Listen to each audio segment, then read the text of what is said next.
Assalamualaikum warahmatullahi wabarakatuh, seluruh bangsa dan setanah air. Jumpa lagi di channel Jagat Luk Pitu. Semoga dalam keadaan sehat, tak kurang satu apa, rahmat barokah salam Allah curahkan untuk kita semuanya. Habib Amanto selalu memasturkan kehabibannya, tidak mau disebut Habib, bahkan ininya dipanggil dengan abang, kakak, mas, dan sebagainya. Sebagai bentuk penghilangan kasta karena ingin membaur kepada masyarakat luas, Habib Amanto juga mengkritisi adanya perlakuan-perlakuan khusus terhadap habaib di Indonesia. Juga mengkritisi para habaib-habaib yang berlindung secara politik. Mereka masuk dalam jajaran pengurusan Nahdlatul Ulama, ingin mencari selamat berlindung di NU. Habib Amanto juga tidak menampik adanya keraguan masyarakat yang notabene sejak dulu kala sudah ada. Bahkan sebelum Indonesia ini merdeka sudah banyak ulama-ulama yang meragukan adanya Bani Pahlavi sebagai duriah Rasulullah Shallallahu Alaihi Wasallam. Banyak sekali disampaikan kronologi kejadian-kejadian. Itu pun memang berasal dari perlakuan para oknum-oknum Habib yang notabene tidak membawa akhlak yang kalau mengaku duriah Rasulullah sebagai akhlaknya Rasulullah Shallallahu Alaihi Wasallam. Seorang Habib yang tawadhu, membaur ke masyarakat, Habib Amanto bisa menjadi suri tuladan para Habib-Habib yang lain yang notabene sudah membaur, membumi, menjadi pribumi Indonesia, tidak menyandang kehabiban, tidak menyandang kemuliaan atas nasab, tetapi dengan keilmuan dan prestasi. Lebih jelasnya mari kita simak bagaimana penuturan Habib Amanto lewat video berikut ini. Segala hilaf mohon maaf yang hormat Nusantara menikah. Assalamualaikum warahmatullahi wabarakatuh. Ya, pertama, ini bukan kontroversi baru. Kalau kita belajar sejarah Indonesia, ini bukan kontroversi baru.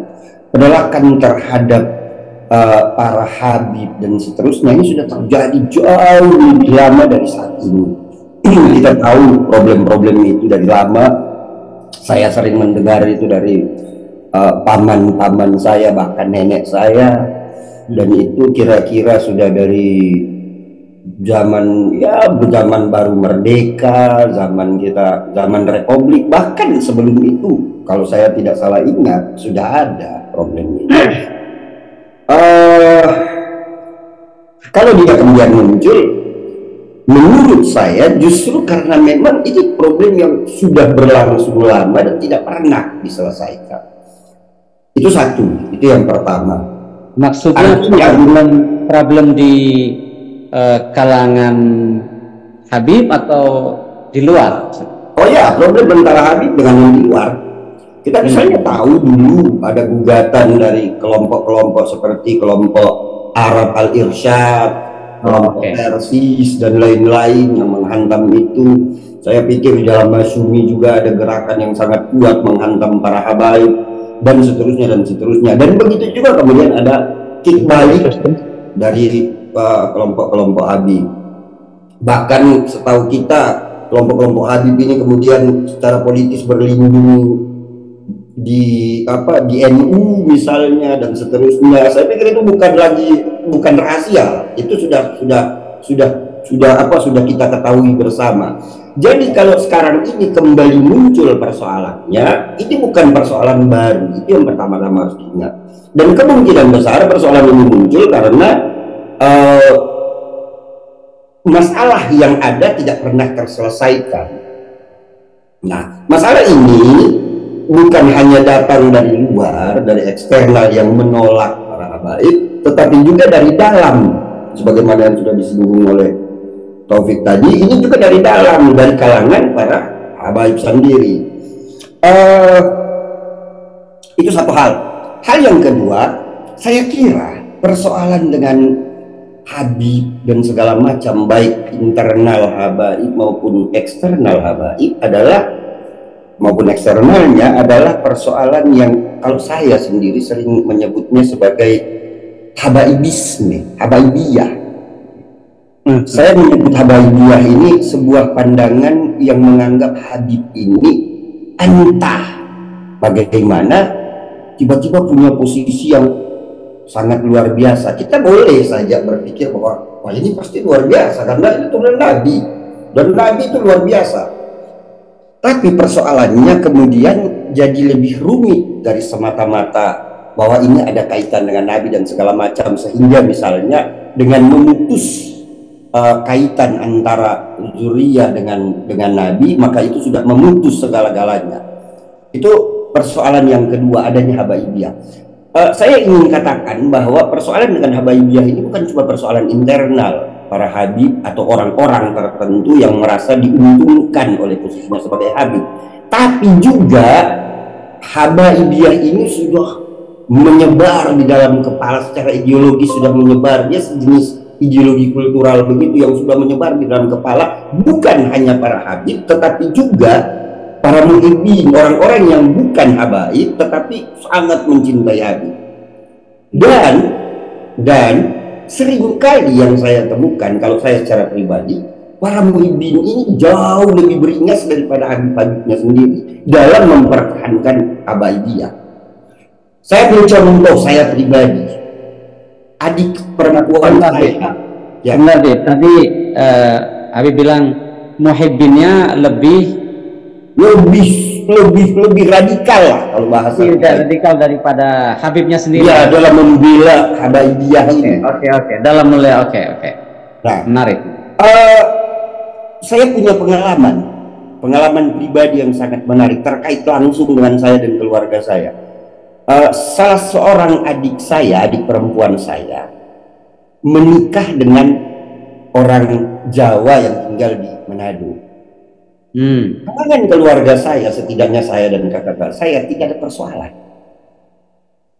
Tapi kemudian saya menerima tidak kurang dari 16 kali gugatan dari 16 orang berbeda yang tidak ada satupun di antara mereka Habib. Dan gugatan mereka marah-marah. Kenapa seorang Salifah dibiarkan menikah dengan orang pribumi? Kita saja yang nggak ada persoalan. Santai, mereka yang ribut.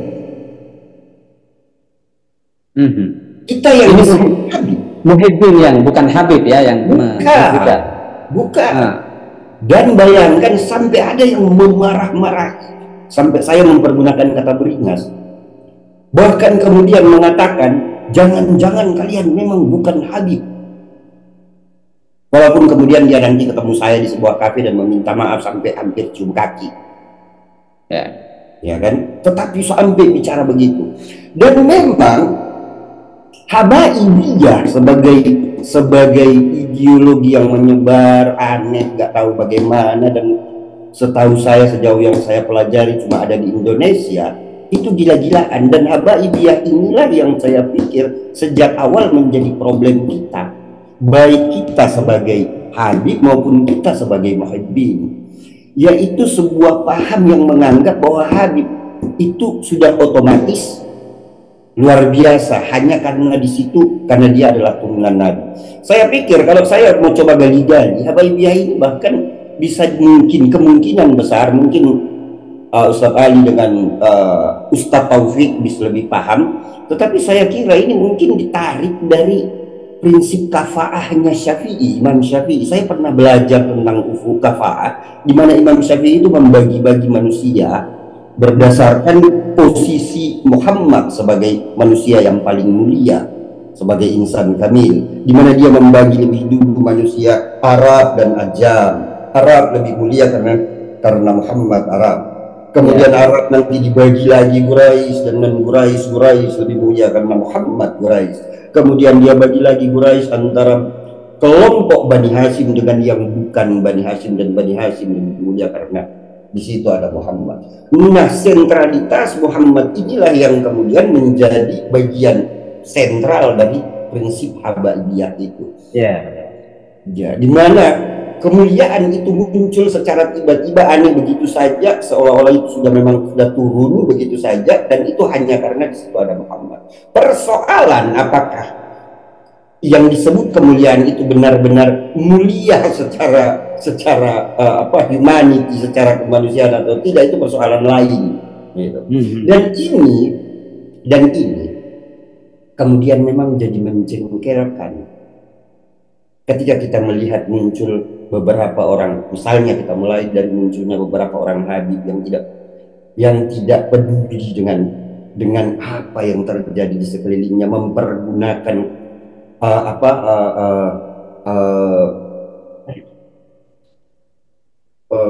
kebesarannya sebagai Habib dan seterusnya secara semena-mena, secara petantang petenteng dan seterusnya. Bahkan kemudian mulai muncul ketika kita melihat bagaimana mereka mulai berbicara tentang kebaikan mereka, dan bagaimana misalnya dalam kasus Indonesia, orang Indonesia itu kalau tidak ada Habib sudah habis, sudah jadi bla bla bla, saya saja seram mau menyebutnya.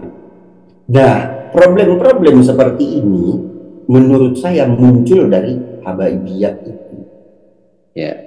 Sebuah paham yang menganggap bahwa tanpa tedeng aling-aling, tanpa ada perlu dipertanyakan bila kaifa, orang namanya Habaib itu kalau di belakangnya ada Segaf, ada Al-Jufri, segala macam, pasti jauh lebih mulia, lebih hebat, dan seterusnya dan seterusnya. Saya pernah sekali ngobrol dengan seorang ustadz. Kita ngobrol tentang sejarah Islam. Pemahaman saya tentang sejarah Islam itu ya seada-adanya lah. Kemudian kita ngobrol tentang sejarah Islam, saya memberikan sebuah pandangan khas saya yang mungkin kurang dipelajari oleh si ustadz, dan dia kemudian terkagum-kagum, wah saya suka dengan pandangan seperti itu. Dan yang lucu di ujungnya dia kemudian bilang apa, kalian ini memang para Habib ini, kalian itu kalau ibarat punya antena kalian itu parabola besar sekali, kalian hanya mempelajari sedikit kalian bisa tahu lebih banyak, sementara antena kami ini cuma antena tiang saja, satu kecil dan segala macam. Nah, saya katakan waktu itu saya punya antena parabola. Kalau Ustadz mengatakan seperti itu, saya punya antena parabola karena saya belajar, Ustadz. Karena saya membaca, satu hari 8 jam saya habiskan waktu untuk membaca, bukan karena saya asegaf. Kalau Ustadz mau buktinya, saya bilang coba Ustadz keluar, ini kampung Arab ada segaf-segaf, ada beberapa, dan Ustadz temui si A si B, dan Ustadz akan tahu bahwa dia jauh antenanya itu lebih kecil dari antenanya Ustadz. Apa yang terjadi dengan saya ketika saya ngomong gitu? Ada beberapa orang yang ada di situ bilang, wah kamu tuh sombong sekali. Sombong. Bayangkan kalau saya membanggakan pengetahuan saya dibilang sombong. Tapi kalau saya membanggakan marga saya, nasab saya dibilang orang mulia. Bayangkan ini apa? Nah, ini kebodohan apa yang sedang terjadi? Pembodohan apa yang sedang kita hidupkan? Jadi kalau kemudian ada gugatan dan seterusnya, saya lebih suka untuk mengarahkan itu ke internal Habaib dan kepada para muhibbin. Orang itu dihormati karena dia pantas dihormati, gak peduli apa turunannya, gak peduli apapun. Dan dalam kasus saya itu jadi sebuah perjuangan yang nyaris eksistensial ya. Karena bagaimanapun juga, seperti yang dibilang oleh ketua partai kita, sudah jadi ketua partai belum, Taufik Belfagi, dia bilang tadi, saya mau kemana saja saya tetap akan dipanggil Habib kok. Saya mau bergaya seperti apapun saya tetap akan dipanggil Habib. Saya ingin bilang, kakek saya, bapaknya bapak saya, setelah saya periksa, tidak pernah punya foto di mana dia menggunakan. Saya kan dibilang, wah kamu ini aneh, lari sendiri dan segala macam. Saya bilang enggak, kakek saya sudah meneliti. kakek saya bilang cari kalau ada fotonya dia pakai kopiah putih, kopiah haji orang bilang, atau sorban. Tidak, dia topinya itu apa, kopiahnya itu kopiah Soekarno, kopiah nasionalis. Dia tidak pernah pakai pakaian ala Arab, tidak pernah saya temukan satu pun fotonya. Dan kalau saya ngobrol tentang dia, baik dari bapak, dari paman-paman saya, dari tante-tante saya, semua akan bilang dia seorang Soekarnois, dia orang TNI Tulen, dia seorang nasionalis. Bahkan saya pernah mendengar orang mengecam kakek saya sebagai orang nggak peduli dengan Islam. Hanya karena dia seperti itu. Jadi kalau saya dibilang baru atau saya dibilang itu sombong, saya punya presiden, kakek saya seperti itu. Itu yang pertama. Kemudian yang kedua, jangan pernah menganggap bahwa para habaib itu semuanya satu model. Enggak, banyak yang seperti saya itu banyak. Saya bahkan pernah punya ide mau mengumpulkan kawan-kawan habaib saya yang sama sekali nggak habaib kalau dalam pandangan para muhibbin. Ayo kita bikin pertemuan para habaib, tapi pertemuan wah pakai celana pendek, bertato dan segala macam, ada DJ habaib, ada penari habaib dan seterusnya. Ahmad Albar kali ya. Nah, itu salah satu contoh. Jadi persoalannya kalau kita kembali lagi ke situ, saya benar-benar ingin menekankan itu habaib ya. Persoalan bahwa masalah nasab terputus dan tidak itu urusan lain. Itu yang kedua. Yang ketiga, saya sudah singgung sejak awal bahwa persoalan dengan Habib selalu adalah persoalan dengan Islam. Saya punya saudara, asli saudara saya, anaknya Ami Umar, Ridwan Asagaf, asli Asagaf. Dia pendeta. Oh ya. Ya? Asagaf pendeta ya. Iya. Kira-kira ada yang mau pergi ke dia dan Habib? Saya pikir tidak. Dan saya lihat itu banyak. Dan beberapa orang, saya ingat sekali, beberapa orang yang kemudian mengenal saya lebih jauh dengan pandangan-pandangan saya yang tadinya memanggil saya Habib, sekarang sudah mulai kagok untuk memanggil saya Habib, hanya karena saya dianggap ya kurang mewakili pandangan mereka tentang apa yang disebut Islam dan seterusnya. Jadi masalah Habib itu selalu masalah Islam, selalu terkait dengan Islam. Kalau saya, ketika saya di Bolkim kemarin saya ditanya mengenai persoalan ini, jawaban saya tentang Kiai Imad itu, pernyataan Kiai Imad, saya bilang ini sangat bagus dibicarakan, sangat bagus diributkan. Ributkan saja supaya orang bicara ulang tentang ini, supaya orang membahas ulang dari segala segi. Kenapa saya justru merasa menemukan pembebasan dalam gugatan itu? Artinya sejauh itu dibicarakan, kita akan mendapatkan sesuatu yang benar. Dan satu hal yang saya yakin, kalau hal ini dibicarakan terus, dibicarakan sampai ke akar-akarnya, kita akan menyentuh problem Islam itu sendiri. Itu yang ketiga. Yang keempat, persoalan habaib terkait dengan Islam selalu adalah persoalan yang sifatnya politis luar biasa. Saya nggak percaya ini cuma persoalan nasab biasa, persoalan apa. Ini adalah persoalan politis terkait dengan Islam. Ini selalu adalah persoalan merebut dominasi, persoalan mempergunakan kekuasaan religius dan seterusnya dan seterusnya. Jadi kalau itu dibicarakan, maka semua itu bisa terbongkar, maka semua itu bisa terbicarakan dengan benar. Jadi itu terkait tadi soal adanya unsur politik gitu ya di dalam pembicaraan soal apa kontroversi ini. Apa maksudnya? Bukan adanya unsur politik, bahkan menurut saya ini politis pada dasarnya. Ya politisnya bagaimana? Dalam pengertian ini perebutan dominasi keagamaan. Ini perebutan dominasi keagamaan. Ada sekumpulan orang yang melihat betapa mudahnya mereka cuma pakai marga di belakang sudah langsung punya majelis dengan ratusan orang. Ini kalau kita bicara dari luar yang menggugat, tetapi dari dalam juga ada buruknya, ada penggunaan politisnya, yaitu ketika saya misalnya kemudian berpikir bahwa betapa mudahnya bagi saya hanya dengan memakai sorban saya bisa mendapatkan begitu banyak pengikut. Ustadz, Saya bukan cuma 1-2 kali diajak untuk pakai sorban, bukan 1-2 kali. Dari saya masih di Jakarta sudah ada ajakan seperti itu. Ayolah, kamu itu bicaranya lancar, kamu banyak yang bisa kamu bicara, kamu fasih juga kok, ngajinya fasih dan seterusnya. Ayolah, pakai sorban lah, kita jalan-jalan ke Garut sana. Banyak itu yang butuh.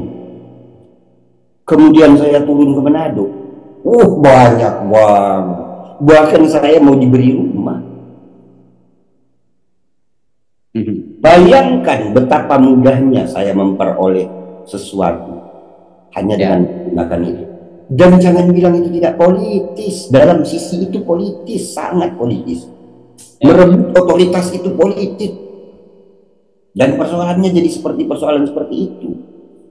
Apalagi, Ustaz, kalau saya tertarik dengan Islam itu, saya tertarik dengan Islam sebagai ideologi politik. Islamisme, orang bilang. Itu saya pelajari habis-habisan. Saya pelajari habis-habisan.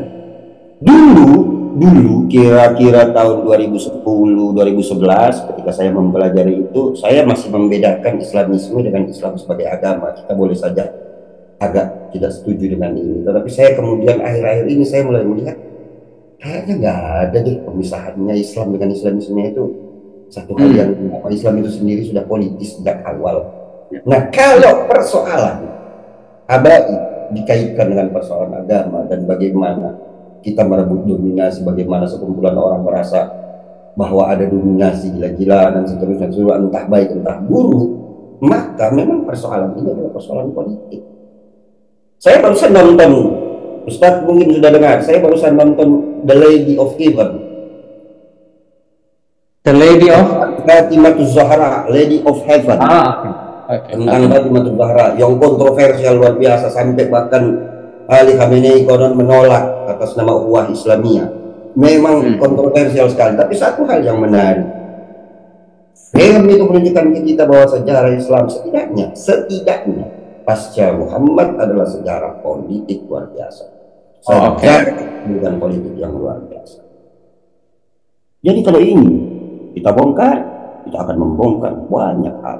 Saya pikir ini pada akhirnya bukan lagi persoalan Habib dan bukan Habib, tapi akan menjadi persoalan Islam itu sendiri. Kalau kita mau membongkarnya. Dan saya sering bicara soal itu, sering bongkar-bongkar soal itu. Oke, Pak Amato, ini menarik sekali tadi beberapa statement. Saya kira saya tadinya awal-awal agak deg-degan mau mengajak Habib-Habib ini untuk bicara topik ini, karena saya kira YouTuber yang lain itu berbicara bukan dengan Habib ya. Saya berbicara dengan Habib dan mendapatkan statement-statement yang justru sangat menukik untuk kalangan Habib sendiri, saya kira, bukan untuk orang luar yang saya dapatkan. Ini menurut saya menarik ya. Jadi ternyata di kalangan Habib juga, saya kira ya tentu sudah ada sebelumnya banyak statement-statement yang serupa dari Habib. Tapi hari ini saya kira memperkaya wacana bahwa di kalangan Habib sendiri banyak suara-suara yang sangat sangat kritis terhadap yang disebut oleh Pak Amato sebagai Habibiyah atau Habibisme tadi ya.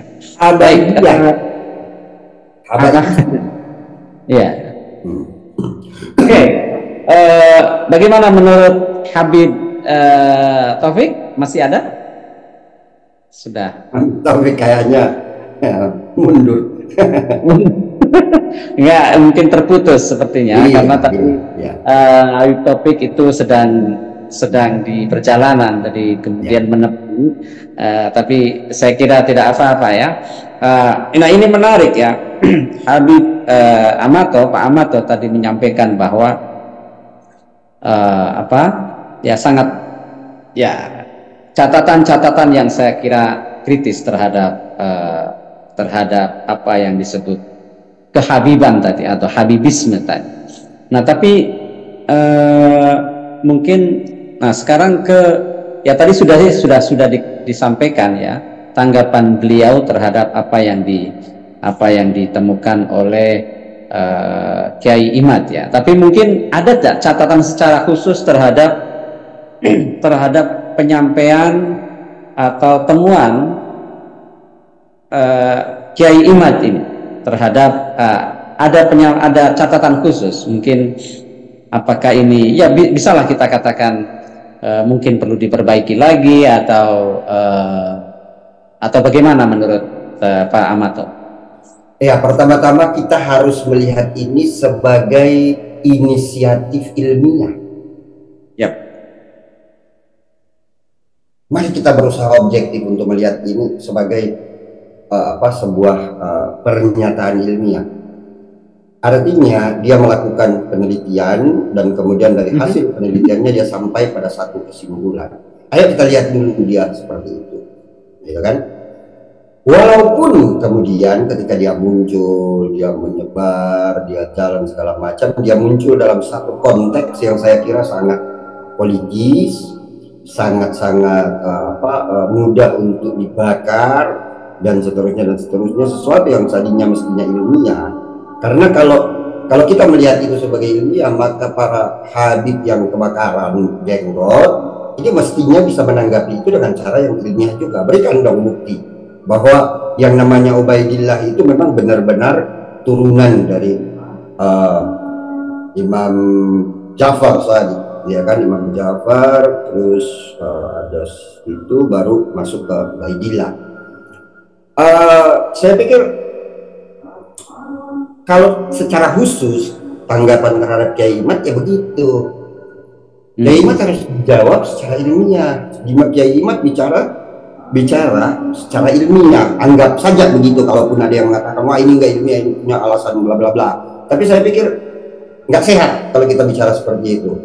Mari kita lihat, kita baca baik-baik, kita perhatikan baik-baik apa yang dia kemukakan. Kemudian kalau ada yang mau kita bantah ya kita bantah dengan kapasitas yang sama, di dalam kapasitas yang sama. Itu yang saya inginkan. Tapi kalau kemudian hal ini menyebar kemana-mana, menjadi jadi bola api liar, saya pikir itu juga sesuatu yang tidak memang harus dibicarakan. Kita nggak mau kok. Nggak cuma orang yang merasa tersinggung dengan sikap atau dengan habaibiyah ini, dengan pikiran-pikiran habaibiyah ini, bahkan orang seperti kami yang sesungguhnya bisa mengambil keuntungan besar dari ideologi aneh ini, itu juga merasa terganggu. Kita juga pada akhirnya merasa terganggu, kita juga pada akhirnya merasa merasa tiba-tiba kok kita jadi paria ya di lingkungan kita, di sekitar kita. Kalau Bung Taufik tadi bermasalah dengan pernah dianggap sebagai bukan Habib, kalau saya pikir sulit orang mau bilang saya bukan Habib.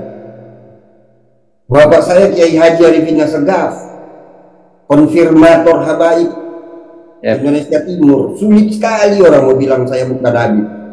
Tetapi persoalannya justru saya lebih menderita dari Taufik.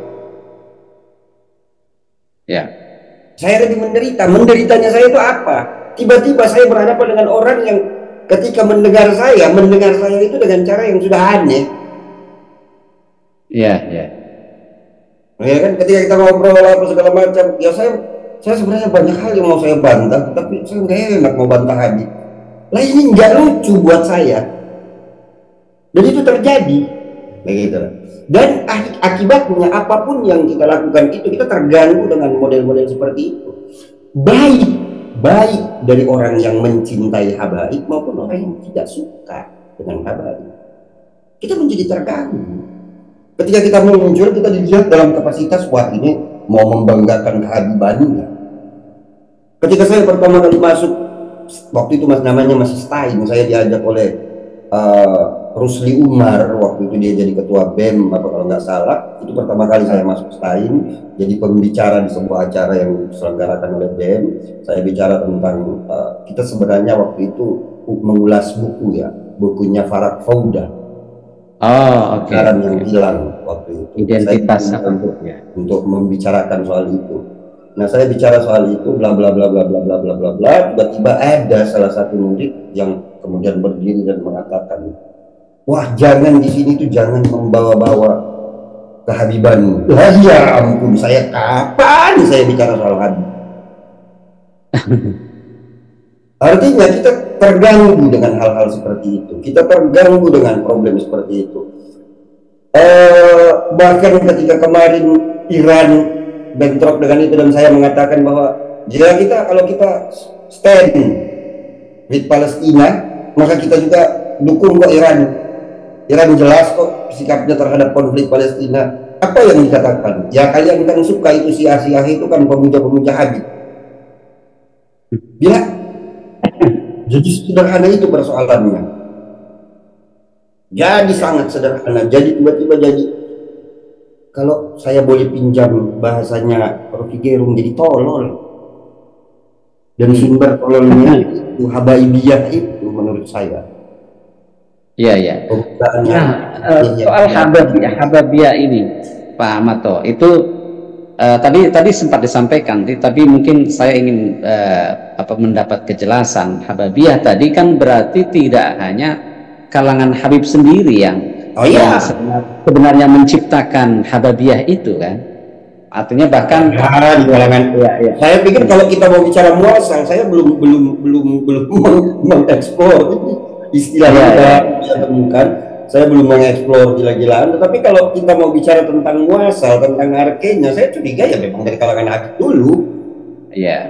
Ya dong, mereka datang dari Yaman sana masuk Indonesia, tiba-tiba melihat ada sesuatu, tiba-tiba berhadapan dengan sebuah situasi, mereka harus punya kekuatan dan segala macam. Salah satu kekuatan yang mereka punya ya agama. Iya. Halo? Ya, halo. Ya, sorry. Halo. Sempat terus. Ya, sempat sedikit, tapi sekarang sudah. Halo, bisa dengar? Bisa dengar, Habib. Iya, ya, cuma sudah hilang gambarnya saya. Mungkin suara saya masih bisa didengar ya? Masih dengar, tapi gambarnya ada juga di sini. Sudah terputus, ini sudah. Gambarnya ada? Iya, tapi di saya sudah tidak ada lagi. Oh, oke. Tapi suaranya bisa didengar, Coba saya yang enggak mendengar. Oke. Gambar saya ada juga. Gambar saya di gambar Amato di saya ada. Oke. Kalau di saya tidak ada gambar sama sekali. Tapi suara ada. Kehilangan gambar. Oh, oke. Sebentar, saya coba lihat di YouTube apakah ada atau tidak. Gambar. Saya nggak tahu ini kenapa.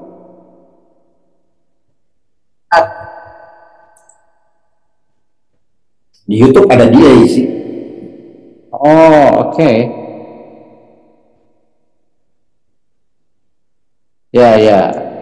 Jadi saya sudah nggak ada sama sekali gambar sama sekali. Tapi oke lah kalau cuma suara anggap kayak radio aja. Ya mungkin ya karena ini gangguan ya mungkin ya. Zoomnya udah mati ini. Ya udah muncul lagi. Oke. Sudah muncul lagi. Kayaknya sinyal ini, persoalan sinyal. Berarti sinyal Habib ya. Oke, tadi di mana kita ngomong? Sudah sampai. Iya, kayaknya. Tapi hababiyah yang dari dalam. Kalau di HP bagus ya juga. Ya. Hababiyah yang Habib bilang dari luar. Dalam saya menunggu. Walaupun ini baru dugaan, masih harus dibuktikan.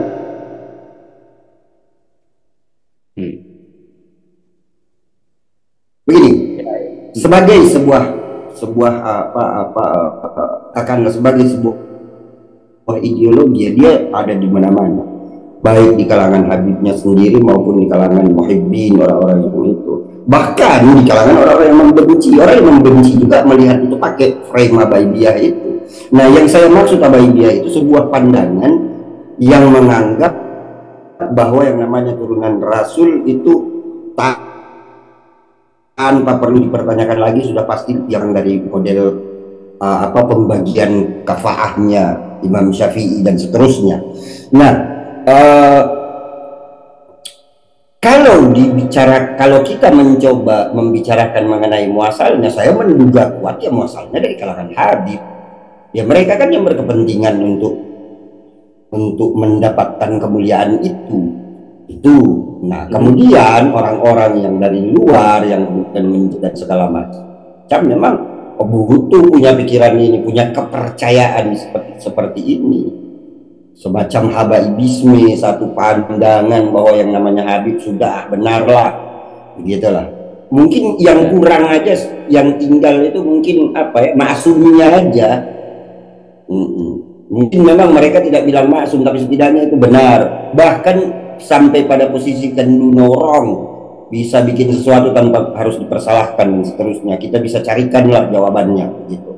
Nah, ini hal-hal yang seperti ini atau model-model habaibiyah seperti ini, inilah yang menjadi sumber persoalan kita. Kalau menurut saya, inilah yang menjadi sumber persoalan kita. Kultur yang menurut saya sangat tidak sehat, sebuah ideologi kultural yang menurut saya sangat tidak sehat.